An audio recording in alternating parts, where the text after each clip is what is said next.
Surprise! Just kidding. It's been a while, so I guess that's a bad surprise. Sorry, guys, but a good surprise. Here we are, Vikings, Broncos, and Eagles, ready to talk about the league. Some may say that this is clearly, lining up for the weeks I'm traveling and the 2 weeks I was at home meant we weren't podcasting. And for those of you who made that observation, be less attentive. Anyways, as mentioned, we've got Bill of the Broncos here. Bill, thanks for joining. Hello, Mike, RJ. How y'all doing tonight?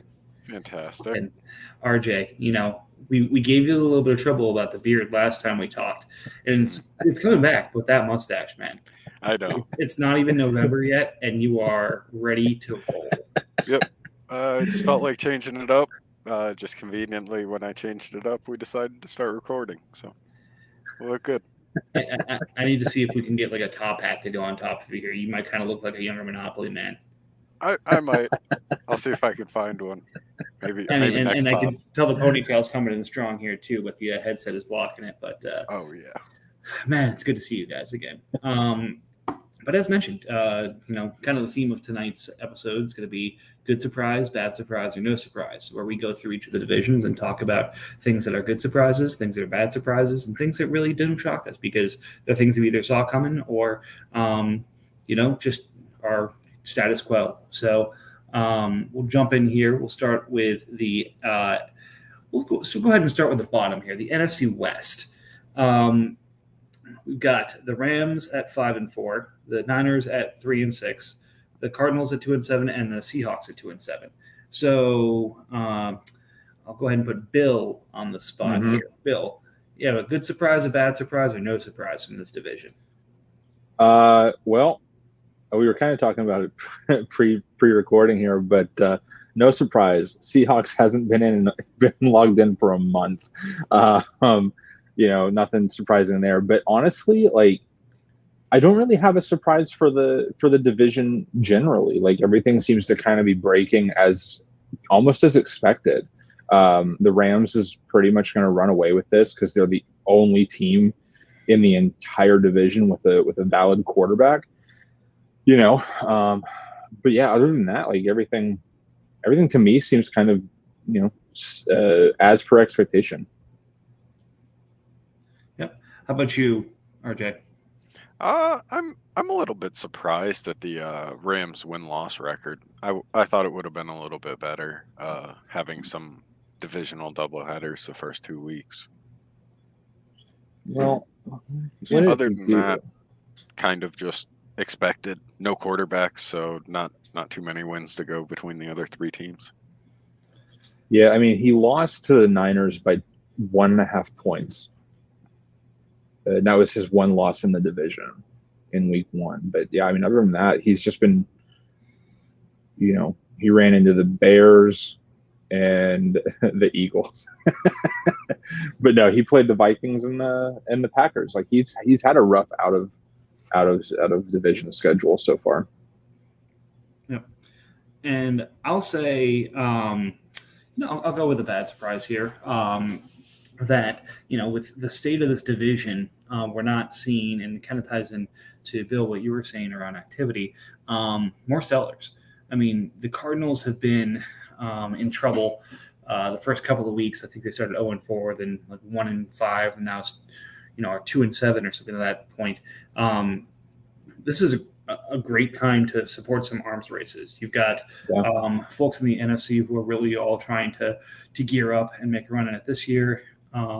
We've got the situation in the AFC East, and I would imagine it's one of those where it's time to start, getting some of these contracts and some of these things off your roster when there's value, because draft picks are flying all over the place right now. So if you're going to rebuild, get active about it. So it's kind of a bad surprise that some of these teams that have struggled a little bit haven't started the process of reaching out and trying to move some of these guys, or instead kind of laying back and hoping the perfect offer or someone comes in and just says, please take everything I own from me for this player.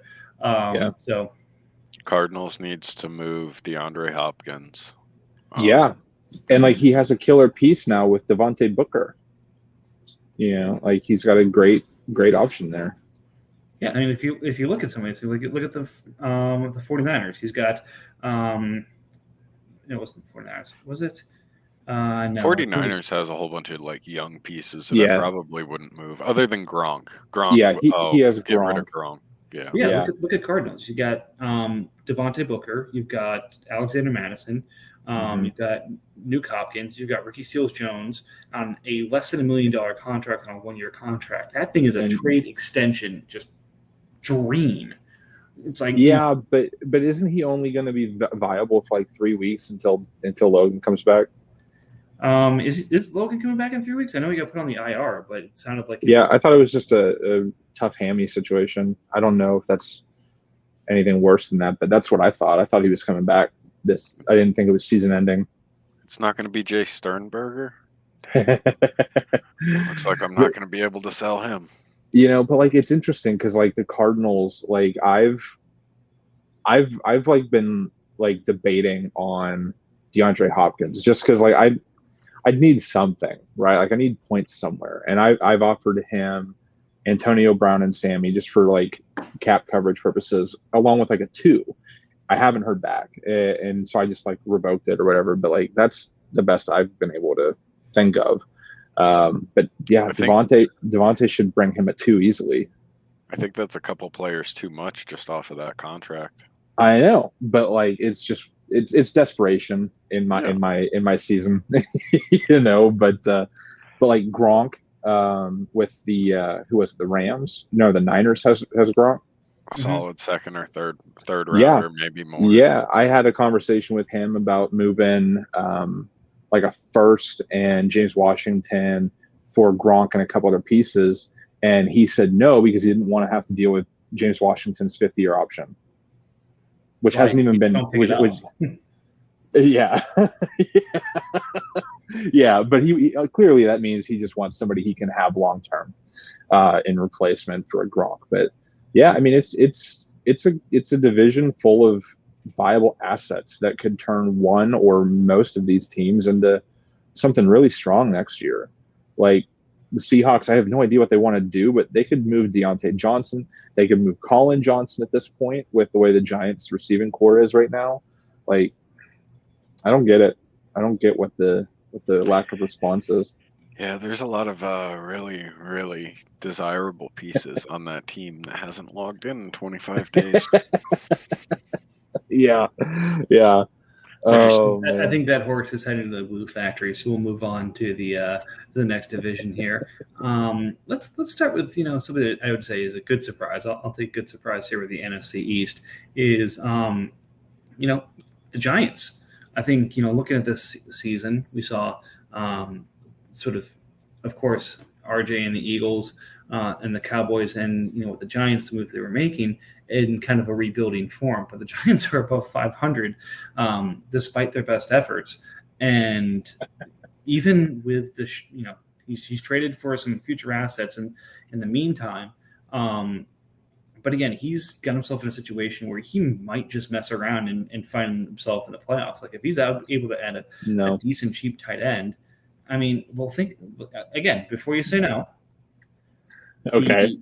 You got a 7-2 Packers, a 6-3 Bears, a 6-3 Bucks, and then a 5-4 Giants.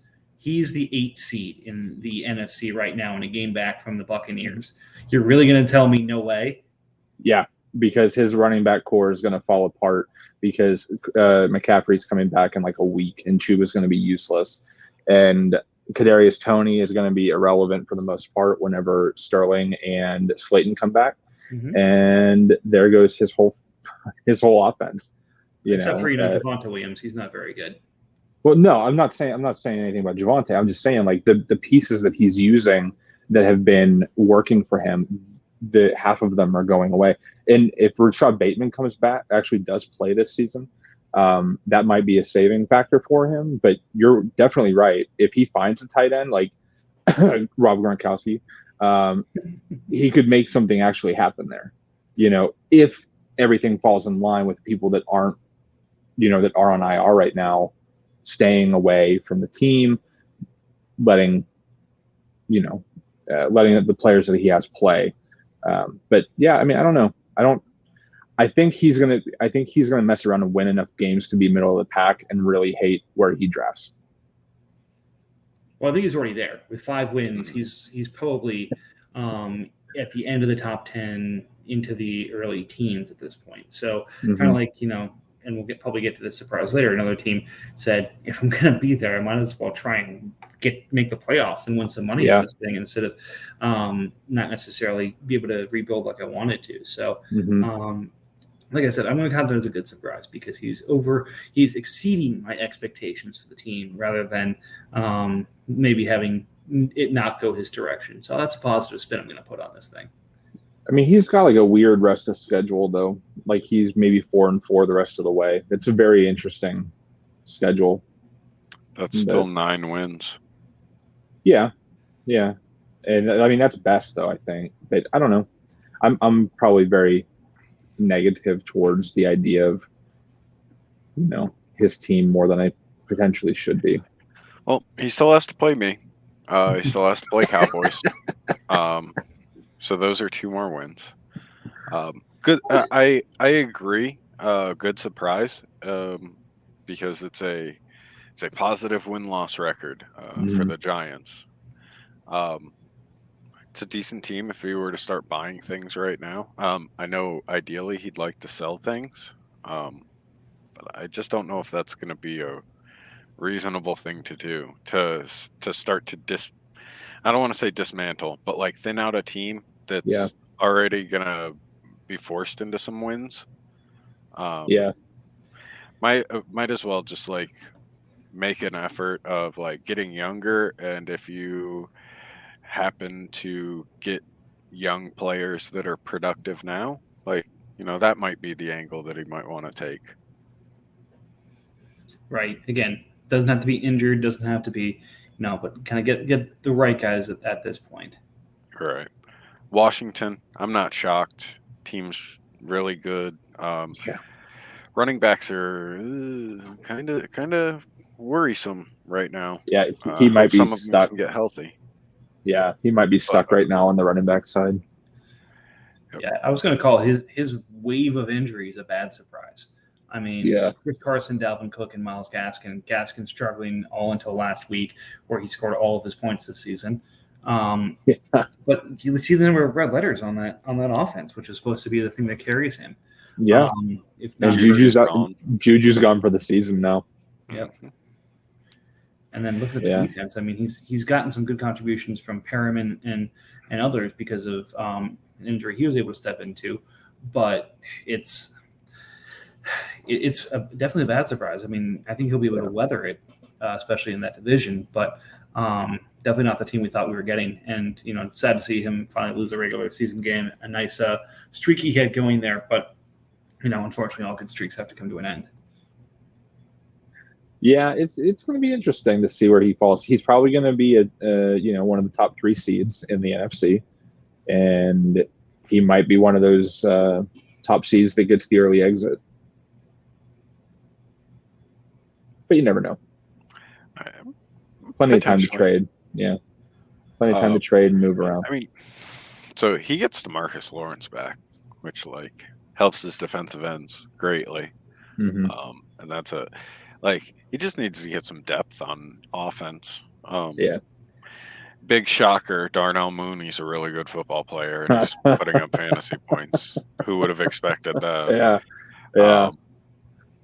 I do think his ascension is really good for the has benefited him really well, especially now that he's going to be losing Juju.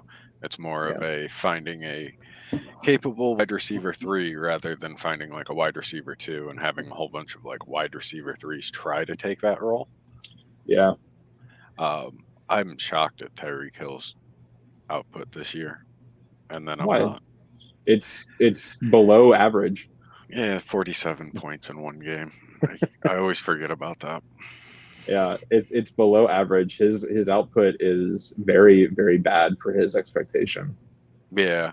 No, just last week I was startled by his points when I was like perusing the rosters, and then like as we're talking I look at it and I'm startled again, and then I look and I'm like, oh yeah, 2 weeks ago he scored almost 50 points. Right. Yeah. That offense is the offense is not helped in Kansas City by that defense. That is a nasty situation. Well, hopefully Josh Gordon being there will help out in the long run, and then I can trade him off. Shameless self-promotion. Yes. Many reasons to be on the podcast. That might be a great piece for Washington to go after. Yeah, It would. I wonder if he has any draft picks left. probably not. All right, we'll head over to the South, and definitely a surprise for me. Not sure if it's good or bad. Is the Panthers. Going into the season, it looked like they had a lot of the pieces to at least be better than 500 and be in the conversation. But a 3-6 start is definitely not what he was planning on, and not really what I was planning on at this point for that team. I know he started kind of selling off and looking towards next year already, which is kind of a tough situation to be in because he seems to be in the reverse ideal cycle where you're, if you're rebuilding, you're selling productive players during the season and then cashing in on draft picks in the offseason. He traded his draft picks in the offseason and is now having to, point is it seems like it's not exactly the situation he wanted to be in, and he's back, in a worse position than he started from when he was cashing in draft picks. So I'll call that a bad surprise, but definitely, caught me as one that of the team to really take the next step in that division. I expected it to be Panthers, not so much Bucks. I agree with that. Correct me if I'm wrong, but we had him around like the 11th in power rankings, somewhere right outside. He was definitely a playoff team. Yeah. And I'm honestly, like, I still look at the roster, even though it's been broken down slightly. It's so good. I'm still like, it's still a really good roster. Yeah. And like, then you like look at it and you're like, wow, some of these players have actually put up more points than that I expected. And it's like, how does he not have more wins? Well, I mean, he's going to get more kick on the offense. Like, supposedly Ramondre Stevenson is going to get more run, according to the running backs coach. But Kittle's out. It's Dwelly time, So he's going to get production. It's just a matter of what his schedule is like and can he manage it. He's just had like the worst luck, terrible luck. Right. Any other big surprises for you guys? We don't need to talk about Falcons. There's really not a big surprise there. And, why do we ever want to talk about Falcons? But Saints, Bucks. I think the only surprising thing for Falcons this season would be if he loses a game. Like, everything else is kind of like to be expected. Yeah. I think it's still a really good team. Yeah. It's been a little like rocky, but he'll be fine in the long run.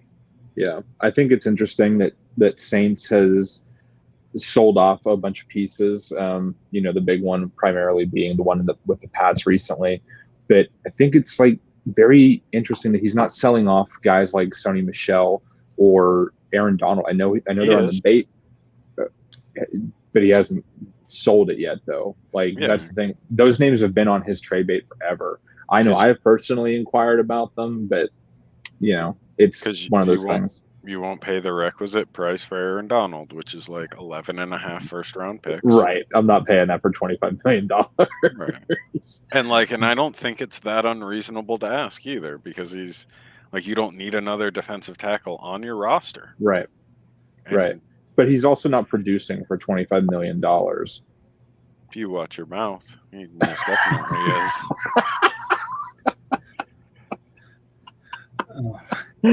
I'm sorry. No, I mean, he's been exceptional, right? To be fair, I know Saints, when all of us send our first offer out, most of the time it's skewed in our favor.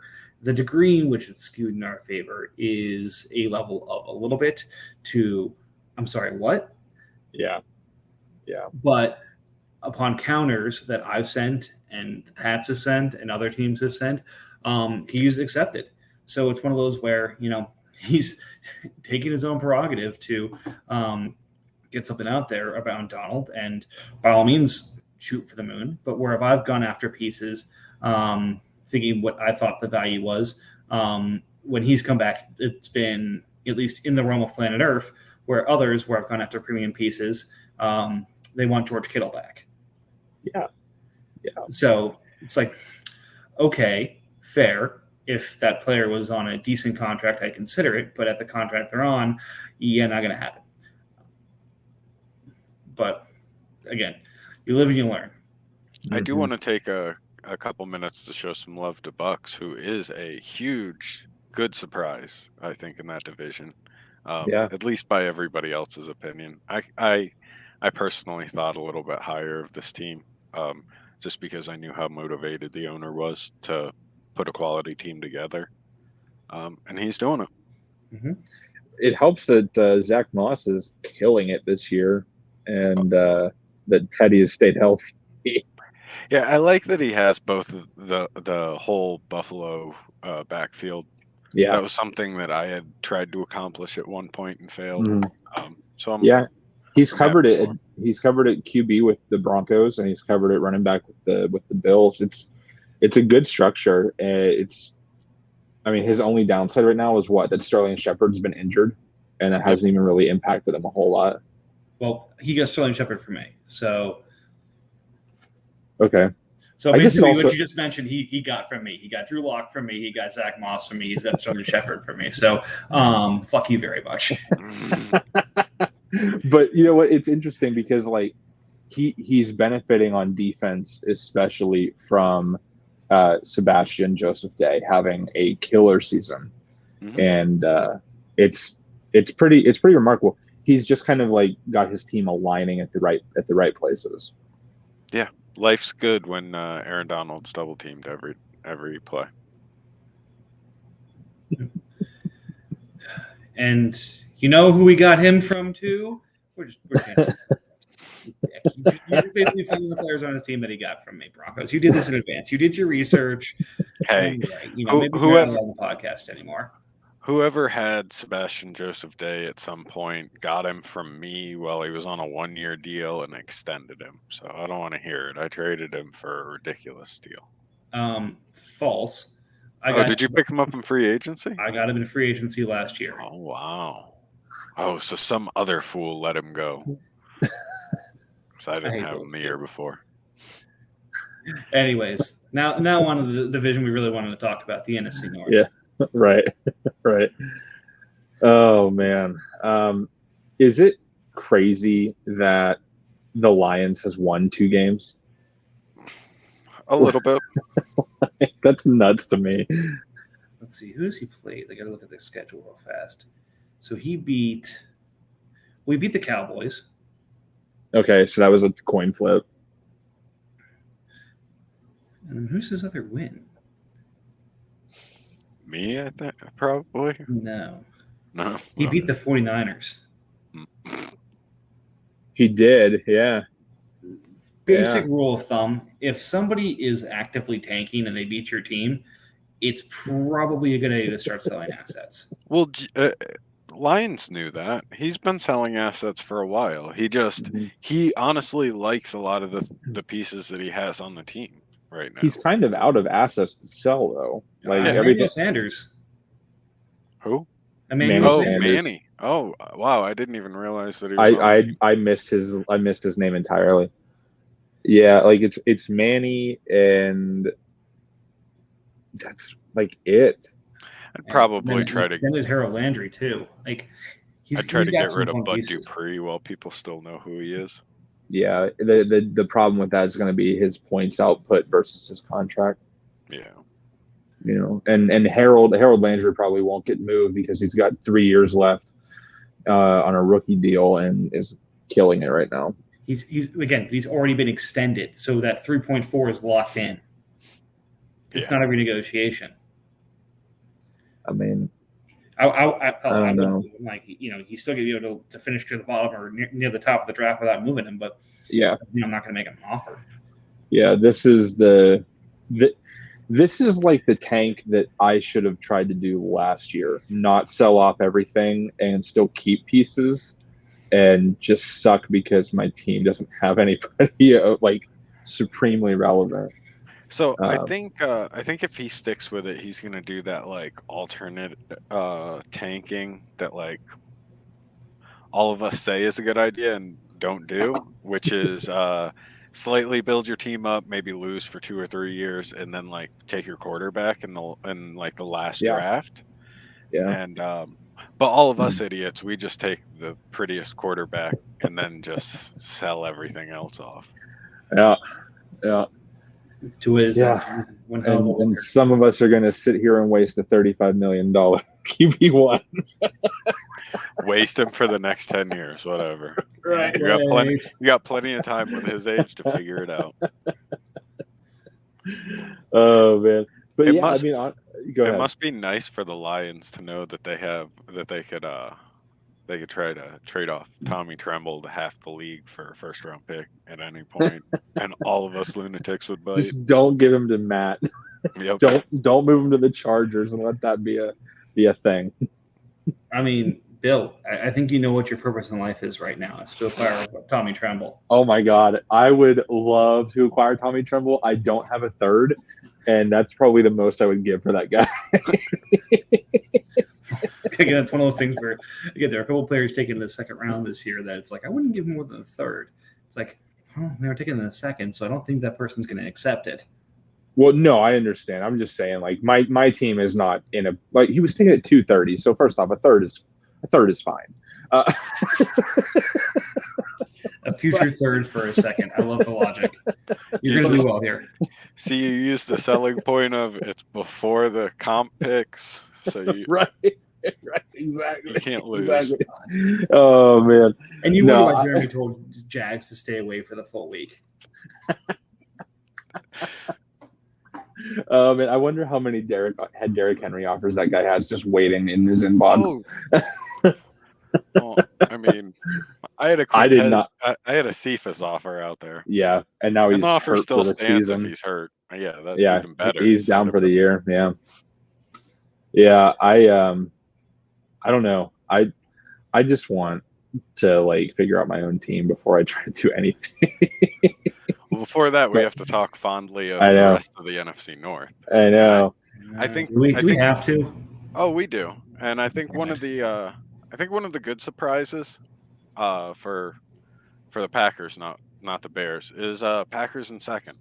Like I didn't think there was going to be much of a strong like gap between any of these three teams, but I think a lot of us did kind of consensus like it's going to be Vikings, Bears, Packers, and Packers is going to be like one game off of the Bears, and Bears is going to be 2 games off of the undefeated Vikings, and I don't know, I just think it's nice to see the Packers up there after last year.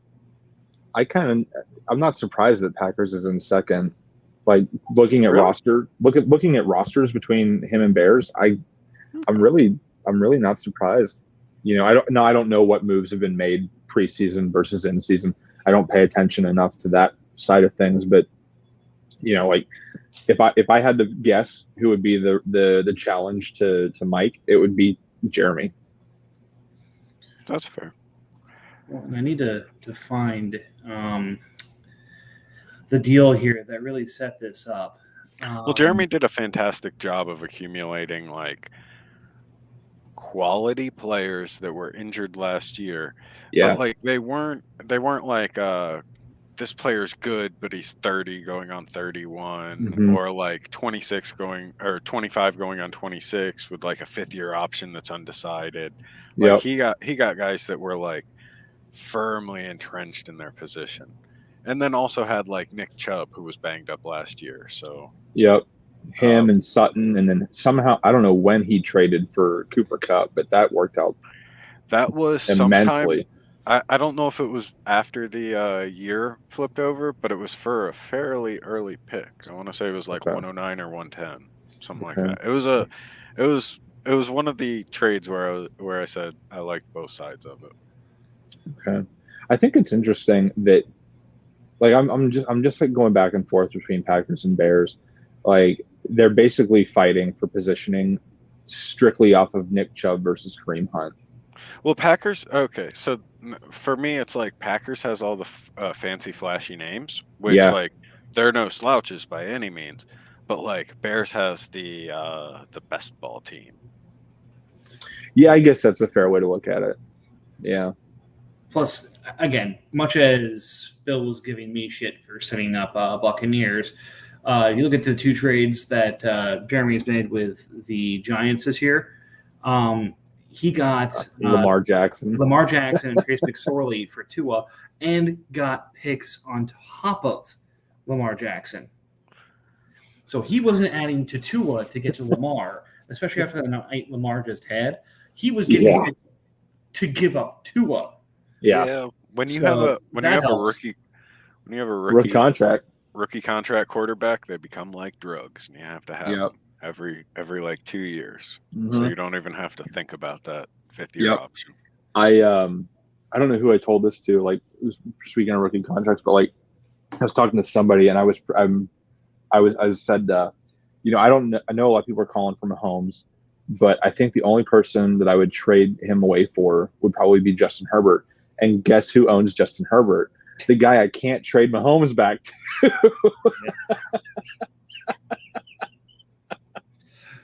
So it's kind of interesting, but like rookie contracts are king at quarterbacks, and Lamar's about to be $30 million next year. Yeah. Well, or is that going to change because of RJ's $10 million free agency pickup? A couple $25 million pickups too, so careful there. So do we want to sing the praises of Vikings? No. Yeah, why not? I commend you for finally sucking it up and taking whatever ancient quarterback you could find on the market for a reasonable price. I know it was hard, but you had to at least get some kind of points there. And the rest of your team is ridiculous, and I hope you enjoy it. Yeah, the fact that you can have those names on your IR and still have really no issues competing is truly like a testament to what you have been able to build here. This is pretty incredible. Took a minute, but here we are.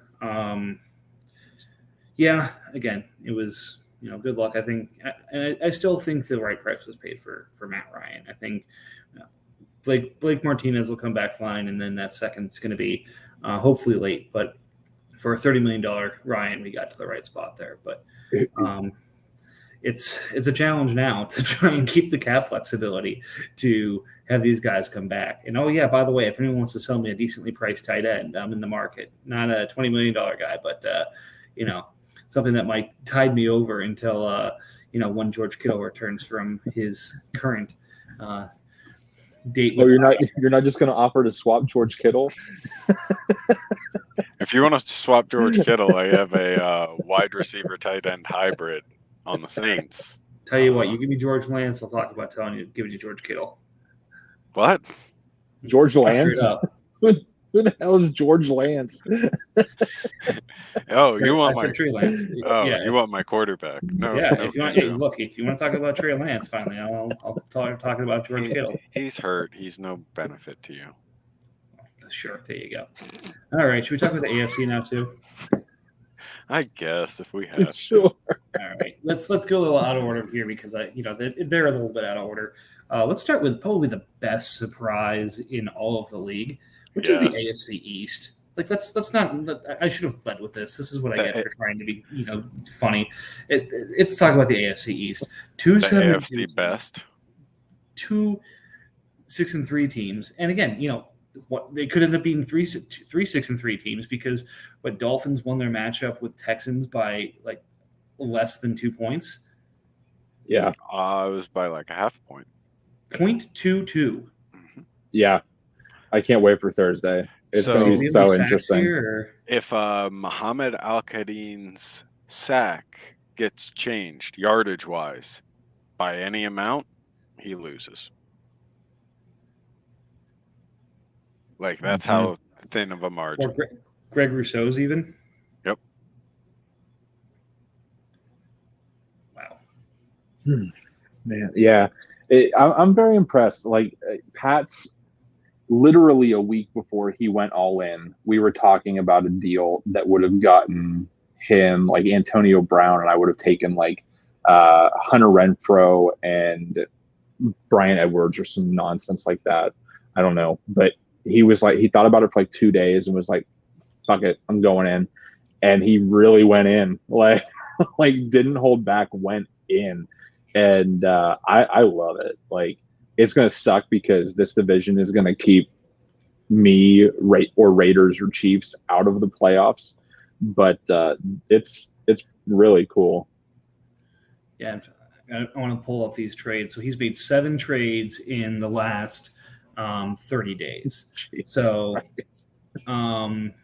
The first one was probably more of him trying to give up rather than go for it. Jaquiski Tark for Alohi Gilman and a 5th, although Gilman is balled out pretty well too, so that's worked out for him. And Jesus, on a min contract on a 4-year deal, that's worked out real well.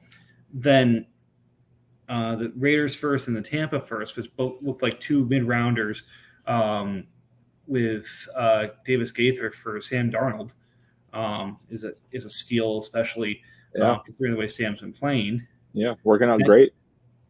Then getting Quinion Williams and Damian Harris, a running back and a D tackle, for a 1st and 2 5ths. And again, it's probably a mid-first at this point. But again, he's not just throwing assets at things. He's slowly but methodically building.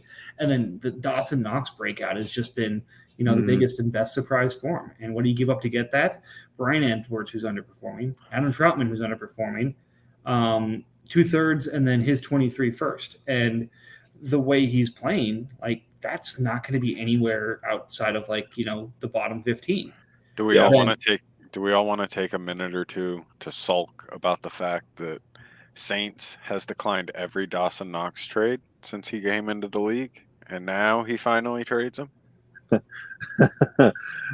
You know what? When you have 4 firsts, throw them away. Get the players that matter.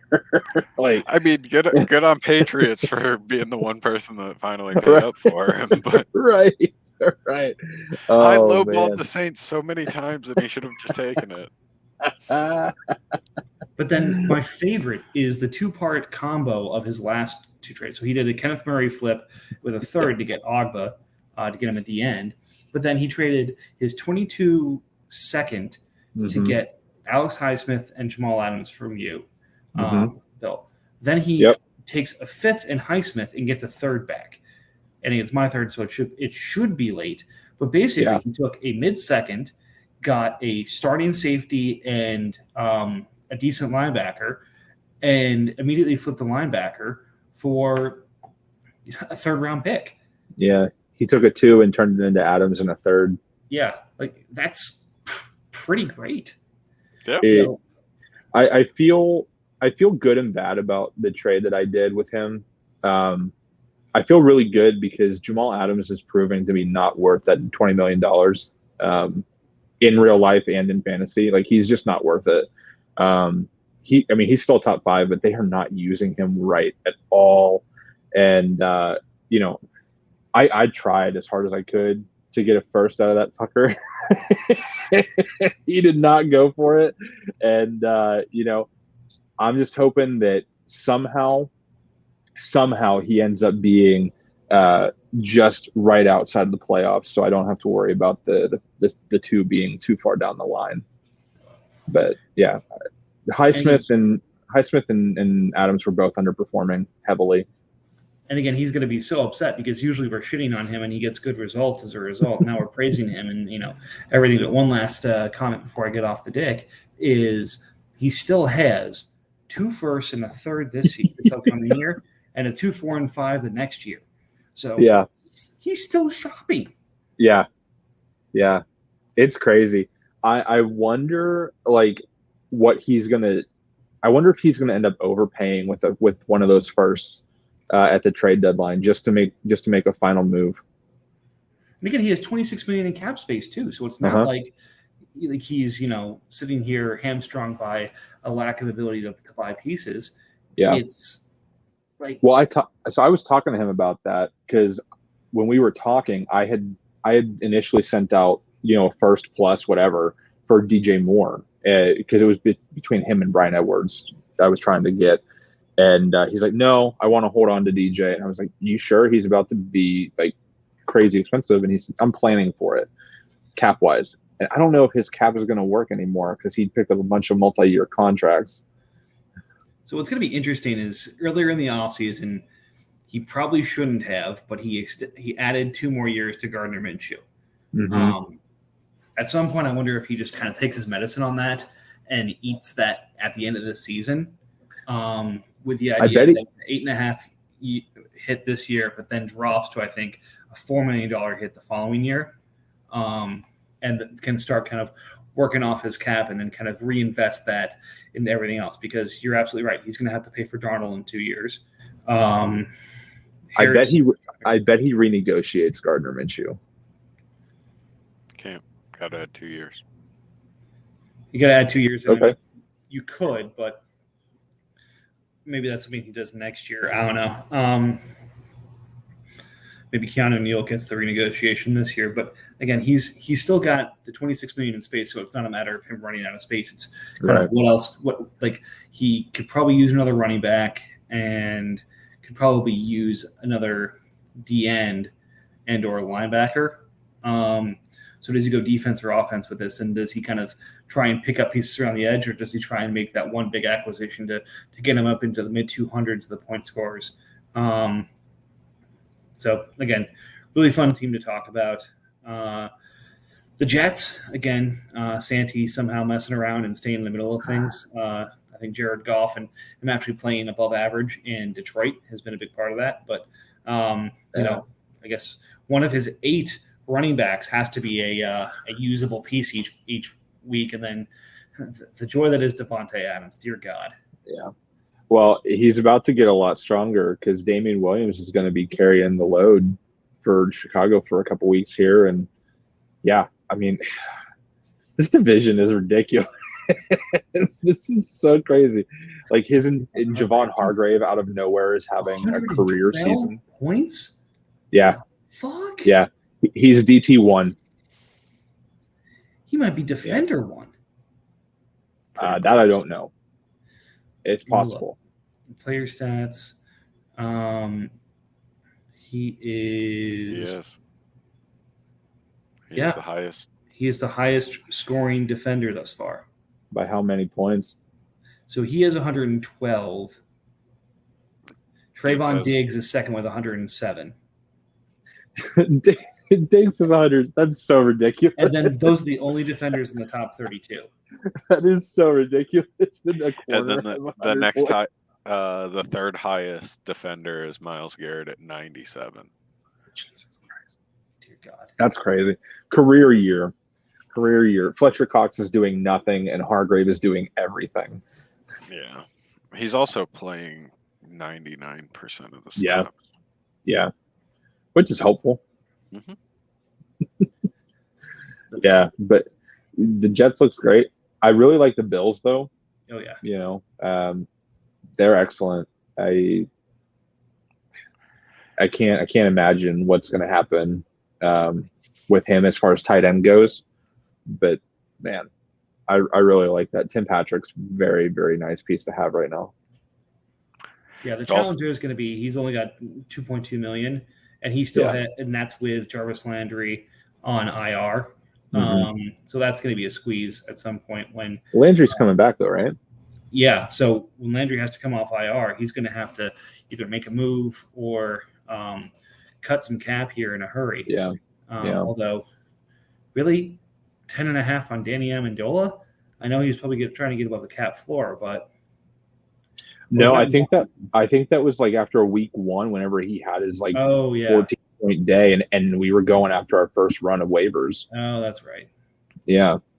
Yeah, because I didn't even bid that high on him. Yeah, I bid like $1 million for him. Got it. So yeah, okay, never mind. He'll just drop Amendola and be able to activate him, but still, right. Not a lot of maneuvering from a cap perspective. Yeah, the one I think is going to fall off here is going to be the Dolphins because Barkley's done for a while. That was my pick to win the Super Bowl.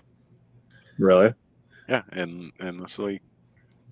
Well, Aaron Jones is still going strong, and I'll get into fake trades later, but if Saquon gets offered to a tanking team, so say the Giants finally said, look, enough is enough. Get me out of this position. Javonte for Saquon is the starting point of something. Again, I don't think what a horrible move with Saquon going to like $15 million next year. Yeah, again, so he's not even going to be able to pull that. But again, just name recognition himself. He'll be able to get something. And actually, no, he wouldn't go to 15 next year. He'd go the year after because it'd be next year's the second year was the 5. Okay, I keep forgetting how Jeremy handled how they mark them. Yeah. Okay. It's interesting because Saquon is one of those, like, you have to find a true believer in that guy at this point. Like, he's been injured too much. I don't know that I could touch him in like non-contract leagues, let alone contract leagues. What's up, Matt? Yo, I have no camera tonight because I look like hot dog shit. What else is new joke to there, but I'm not going to make it. You see my mustache, and I still turn the camera on. No. Man. My bosses are completely incompetent and worked us to the fucking bone today, so I am sweaty and disgusting. So no, we're good, I think, without seeing the mop of my head. Right, but so getting back to, I think with his cap space and Barkley, he'll be able to replace that. But depending on how long Gronk's out, if he's got a punctured lung and cracked ribs and stuff like that, OJ Howard might actually start putting up something resembling points. Although, that contract. Yeah, it's weird. Like, have you noticed that Tampa has been like just avoiding the tight end entirely since Gronk left? They've just been running like 4 wides with Scotty Miller. Yeah, well, that's because Tom Brady throws to players and not positions. Mm-hmm. Well, I mean, OJ Howard is technically better than Scotty Miller. Yeah, but Tom Brady doesn't give a shit. He's honey bad. I mean, that's fair. That's fair. Tom Brady throws the Antonio Brown and Gronk and occasionally throws in the directions of Evans and Godwin. Right. Yeah. Is it crazy? Like totally like sidetracked here a little bit. Antonio Brown's going to the Hall of Fame, right? No. No. Maybe. I think you guys are nuts. The 7-year tear in Pittsburgh, like the best wide receiver, like 7 years in a row. No. He's also absolutely batshit insane.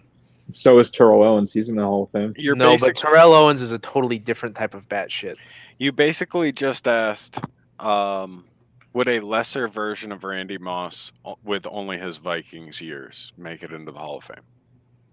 Because he didn't have 100 touchdowns. By the time Moss left Minnesota, he had 100 touchdowns. I believe he was just barely over 10,000 career yards.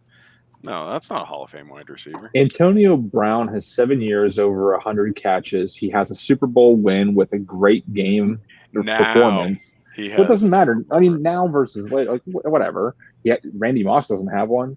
Sure. Yeah.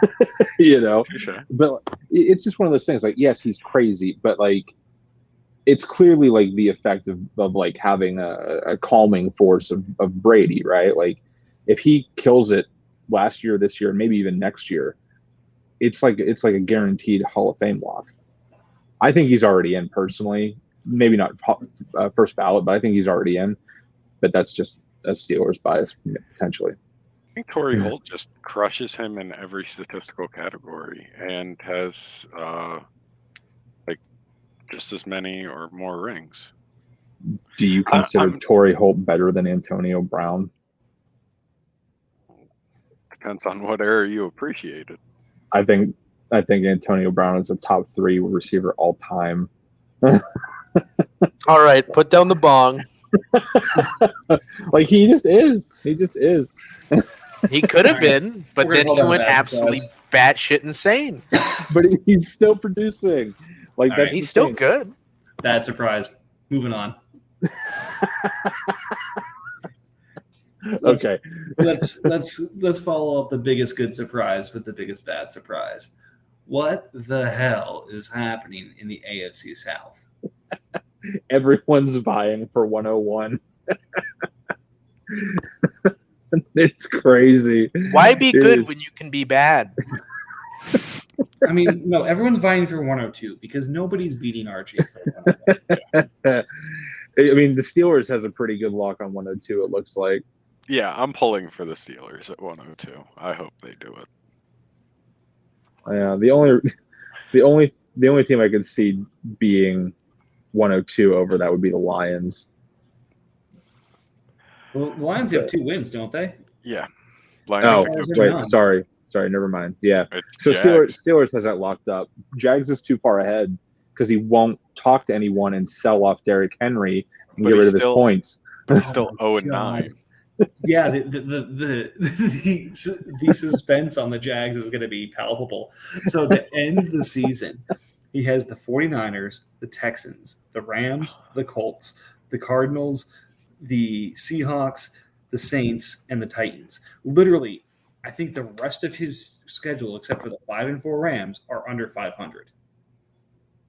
He has 812 points, and yeah. If he can find bye weeks are going to give him a couple wins. If he can find a way to get rid of Derrick Henry, that gap closes very quickly.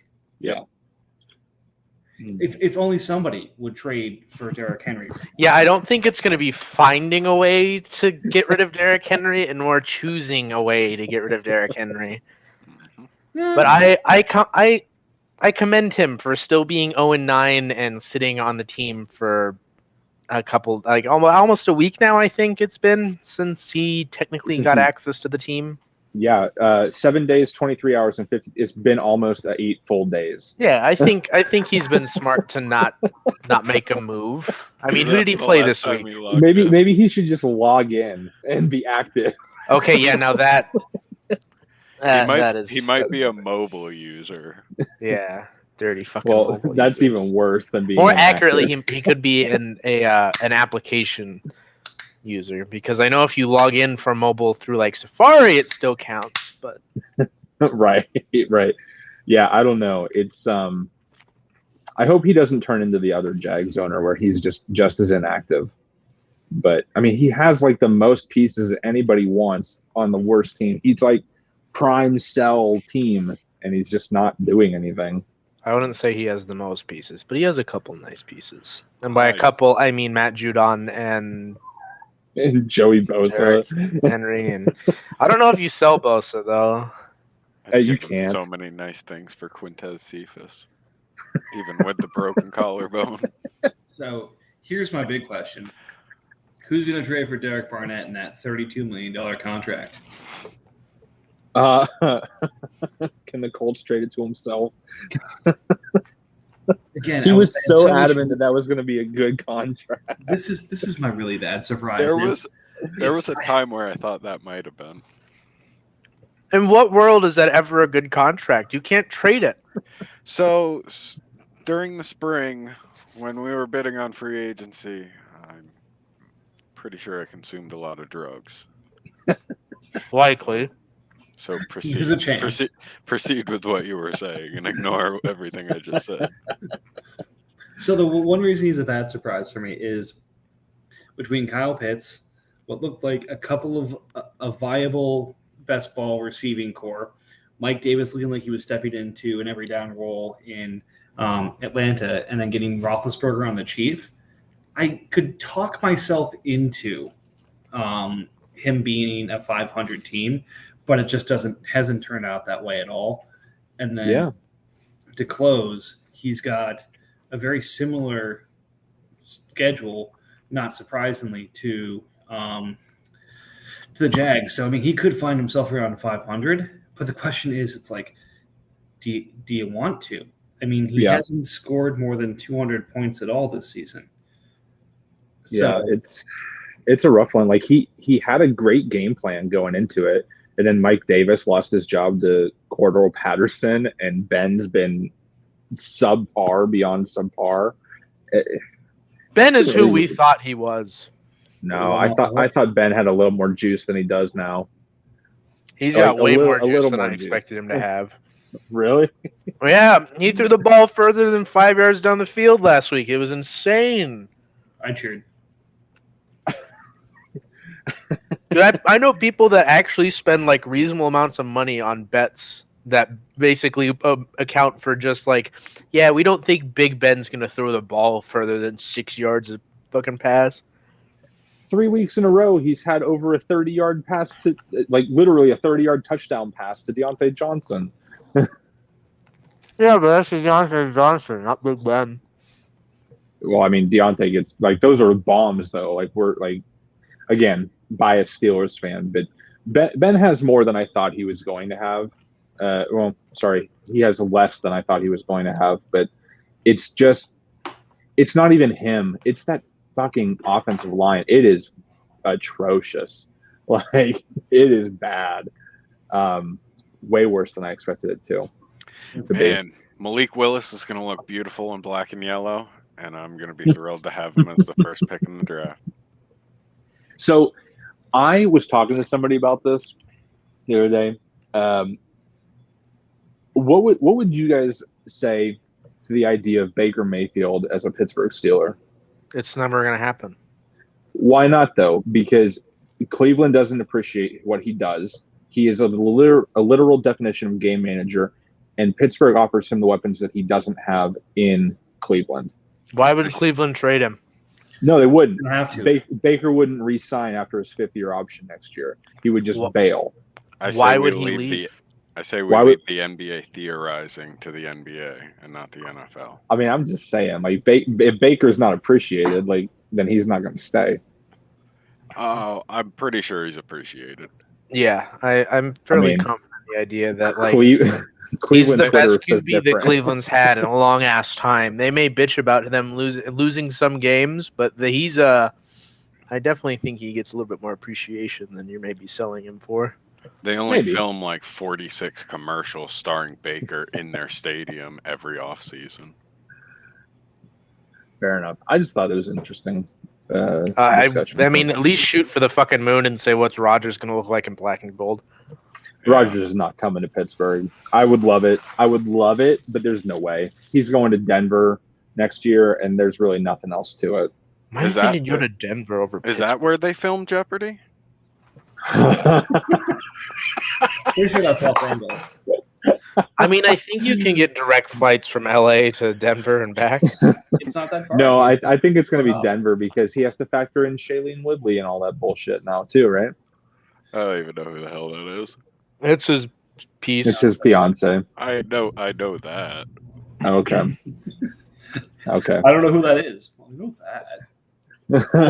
Anyway, Never mind. RJ's back taking to a personal break here. That's fine. All right. back to the conversation. We've got some 4 and 5s here. Going forward, who is your favorite of the 2 4 and 5s in the AFC South? Texans. Can I flip a coin? Titans for me. Titans is 4 and 5 and has done it without Christian McCaffrey. If McCaffrey comes back with the schedule the AFC South has going forward, yeah, I'm going to say Texans doesn't have wide receivers. Yeah, the Titans doesn't have nearly the weapons. I'm going to say the Texans as well. Josh Allen on his own is going to win the games. Melvin Gordon is still going to be involved. Allen Robinson will be hopefully improved, and Dan Arnold is actually a thing now in Jacksonville. So you said earlier you would only trade Mahomes for Justin Herbert. Would you trade him for Josh Allen? Yeah, but the thing is that the Texans will never, ever, ever move Josh Allen, especially even knowing that next year he's going to go to $20 million. That's still like $20 million less than Mahomes is going to cost next year. If Texans wants to talk trade with Josh Allen, I can get a 4-team trade to happen whenever he wants it. All right. I can only imagine. Wait, did I get roundabout offered Pat Mahomes for Justin Herbert without being on the pod earlier? Yeah. So, I was talking to somebody earlier, and I said that the only quarterback I would probably ever consider trading Mahomes for was Herbert. And you're the only person I can't trade Mahomes to, and you own Herbert. For right now, yeah.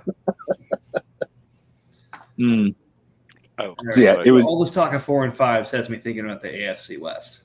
Oh, Fantastic. The AFC 4 and 5s. AFC 4 and 5s. The division that lost everything after Matt acquired Cordero Patterson. Yeah, that was it. That was definitely the only thing that changed it. So the biggest disappointment to me of this division is that Matt lost a game. To me. Very and I'm still the 1 seed in the fucking AFC because the AFC's they're doing a thing. We eat ourselves. Certainly a bit. The AFC East is killing themselves one week at a time, but man, it's crazy. Matt's going to win the division clearly, but I have no idea how the rest of these 3 teams are going to shake out at all between the Raiders, me, and Chiefs. I have no idea. It's crazy. 8-9, 8-9, 8-9. If I get to 8 wins, I'll be surprised. I thought the Raiders was going to do a lot better initially, and that's not to say that they haven't made an attempt to, because he is an active owner and always talking trades. Just he really got screwed, whether it be bad play, injuries, things like that. Yeah, I agree. It's disappointing. I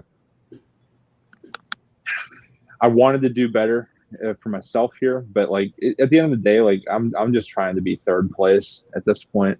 I think Chiefs has a real chance of potentially not winning another game, depending on how long Daniel Jones is out. Though I don't know how much that really impacts anything for him, but it's a rough 4 and 5 division. So if Chiefs decides to start selling, how many of you are lining up to offer ridiculous amounts for a trade extendable Dalton Schultz? I was just about to send him an offer, so Fucking out here blowing up Mike's spot, I guess. Well, I mean, that's kind of the theme of the podcast. If I hadn't already, named it, good surprise, bad surprise. The bad surprise of this podcast is these 2 got together this afternoon and said, all right, when we talk about the Buccaneers, let's give Mike a bunch of shit about all the players he traded away. We're not going to talk about any other player. We're only going to talk about the players that came from Mike. I'm curious about Dalton Schultz, though. Just generally, when Gallup comes back, is he still going to do what he's been doing? Doubtful. I mean, he's still going to have some type of the comfort blanket, the typical tight end role, but I don't think he's going to be that I don't know. He's been kind of the goal line target. Mm-hmm. Yeah, he's the red zone guy, which is weird because I really thought that CeeDee Lamb was going to end up being that person. But yeah, it's interesting because I'm looking at Matt's roster here, and it's obviously excellent, right? But I mean, you can't help but just it's glaring. Cordero Patterson is your X factor, and it is ridiculous. All of you guys are dumb for not picking him up. Where the fuck is the message? I messaged somebody saying, who was it? I think it was Chris. I sent somebody a message. I gotta find it. It was basically along the lines of, I either just made the best trade I've ever made in this league, or I paid too much for dog shit. Well, it sucks because Well, I know you asked me before the trade, and I was like, why are we even talking about this? Accept that fucking trade. It's because I legitimately did not get to watch live football until this past Sunday. It's the first time all year I've been able to sit down and actually watch football games for a day, and it was because I called in sick to work. It's going to be my biggest regret of the season is not taking him. I turned it away, and I asked for Sammy Watkins instead. Hey, it's okay. I had the same thing with not trading for James Robinson last year. So yeah. I mean, it's going to be it really is the X factor. He is going to carry you probably to a 1 seed and the Super Bowl. Mm-hmm. That's the hope. Yeah. That Kentavious Street has forced his way into a role at defensive end. So Matt just keeps accumulating quality assets. Are you implying that Contavious Street purposefully injured the people ahead of him on the depth chart, which caused him to play snaps? No, I'm saying that he went full Tim Patrick, but he went to full Tim Patrick. he just played so well that they were forced to, like, he was viewed as like that backup role, and he was just like, I'm going to outplay anybody in front of me. I mean, that's definitely not what happened, but I appreciate the attitude. So let's look at it like this: do any of the other 3 teams in this division have a shot at knocking off any of the AFC East contenders? No. Yeah, probably not. No. I would agree. The only team that has a shot at making the playoffs that's not in the AFC East is in the AFC North. The Ravens or the Bengals. Browns. Yeah. Browns. Yep. I mean, they're a couple games too far behind, wouldn't you think? No. It's 2 games. I mean, let's see. Who does Santi have the next couple of weeks? It's... Well, I guess the AFC East does have to play each other again, so they're going to devour themselves. Yeah, he's got Miami to play still. He's got Buffalo to play still. He's got Atlanta to play still, and he's got a full round of his own division to play again. And then he's also got Atlanta and probably not great teams. Tampa though could be a challenge that we didn't expect. So that's 5 tough games to finish up with. Browns. Looking at that, Tampa just randomly puts up stupid numbers. Yeah. Oh man, never mind. Browns has a tour through the NFC North. Jesus Christ. Browns might win like 2 more games this season. Browns got the bad schedule this year. All right, I would like to do some of the drugs that you were doing. Holy shit. Panthers giving up a first-round pick from the Texans that he acquired from New England for Bradley Chubb and Harold Landry. Yeah. Those are football players. That was anticlimactic. I think it was a good pick. I don't get why Panthers is making that trade now, but I've seen worse. Well, because all right. He's trying to catch up. We just talked about this player. He could be 11-6 at the end of the year. And we could all look like fools. Well, I mean, Bradley Chubb ain't helping with that. He's fucking dead. That's a next year pick. But that's a next year pick that he's paying a top 10 linebacker contract to. Who? Oh, Chubb, yeah. Panthers, Chubb? Yeah. I mean, you think about it like he might be able to recoup that one from another team, maybe a little bit later. He has mine. He just gets the Chubb he gets Chubb for free for moving back a couple of spots. $41 million cap floor penalty. Picking the wrong week to re-engage.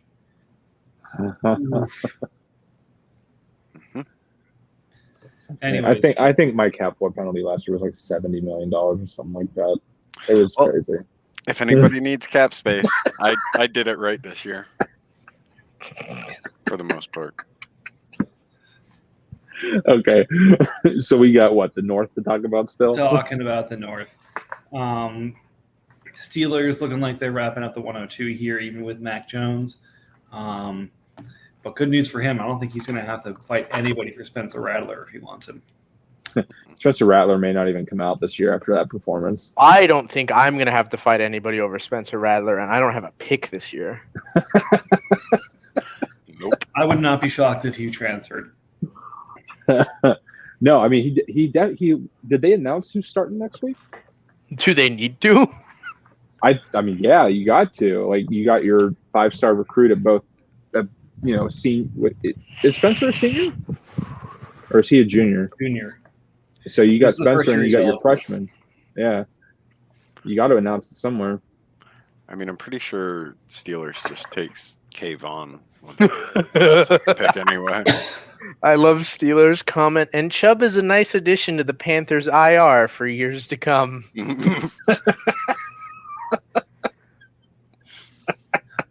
That's excellent. That's great. Oh man, As an owner of a Malik Reed for $12 million, I approve this message. So I guess it really just comes down to like who wins this division now that Chris has a quarterback. I mean, it's Ravens and Bengals going back and forth for it, but I mean, is Joe Burrow gonna be more than Justin Fields? Yes. That's kind of clear. I guess that was a dumb phrasing. Okay, yes. So a couple things we realized. One, Bill is not just the number one fan; he's the president, vice president, treasurer, and secretary of the Justin Fields fan club. Dude, I love him. Is the player averaging 20.352 points or the player averaging 5.85 points better? I'm sorry, the rookie with a terrible offensive system and receivers that aren't doing shit. I'm sorry. Let me check our bylaws to see where we get points for shitty offensive line play. I'm pretty sure that comes at the end of the season bonus. Hold on, I'm seeing it here. I'm seeing it in the DNs and linebackers for sacks. Ooh. Where else? Anywhere? Well, there's interceptions. I see that quarterbacks score for sacks. They also score for fumbles. Are those called negative points? I'm seeing -1 point per fumble. Let's see about sacks here. Let's double check that one. Week 4. Justin Fields has 0 fumbles lost. Again, so I also like Justin Fields. Until that offense decides to do anything other than try and win a game with running the ball and their defense, which Nagy's not going to because Nagy wants to keep his job. And he thinks that's the best way to do it. The answer is obviously Burrow. Yeah, Fields' rookie year is shot, and it's unfortunate. Shocked, I say. I'm glad we were all sitting down. Matt, I assume you're sitting down someplace, I am. I'm sitting down in the chair I always sit down in. I hate you all. Except RJ, who hasn't said anything. Whatever, man. I have Trey Lance. I don't really care about this debate.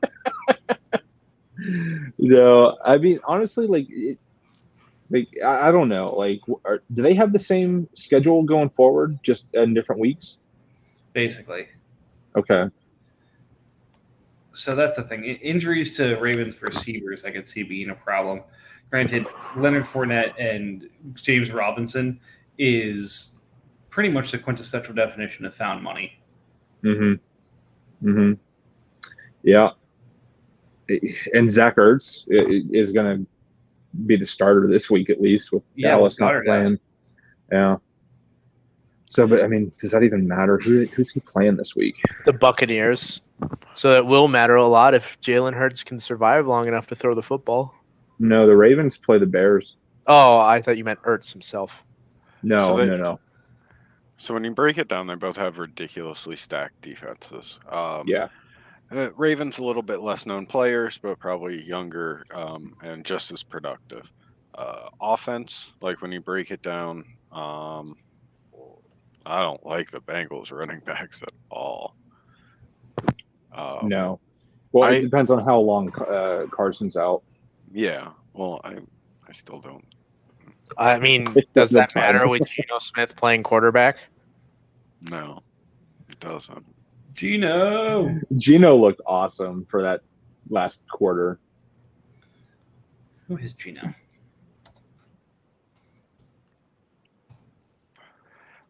I don't know.